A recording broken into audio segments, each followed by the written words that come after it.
চট্টগ্রাম ৮ আসনে বিএনপি মনোনীত প্রার্থী ও চট্টগ্রাম মহানগর বিএনপির আহ্বায়ক এরশাদ উল্লাহ গণসংযোগের সময় গুলিবিদ্ধ হয়েছেন। এ ঘটনার প্রতিবাদে তাৎক্ষণিক প্রতিবাদ মিছিলে নেমেছে স্থানীয় বিএনপি নেতাকর্মী সমর্থকরা। বুধবার বিকেলে পাঁচলাইশের হামজারবাগ এলাকায় এ ঘটনা ঘটে। স্থানীয় বিএনপি নেতারা জানান, মনোনয়ন পেয়ে হামজারবাগ এলাকায় গণসংযোগ করছিলেন এরশাদ উল্লাহ। এ সময় কে বা কারা গুলি করে। পরে গুলিবিদ্ধ অবস্থায় তাকে উদ্ধার করে চট্টগ্রাম এভারকেয়ার হাসপাতালে নেওয়া হয়েছে।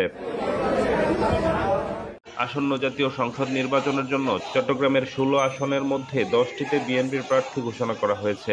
এতে বেশ কয়েকজন হেভিওয়েট প্রার্থী বাদ পড়েছেন। ফলে বেশ কিছু নতুন মুখ এসেছে।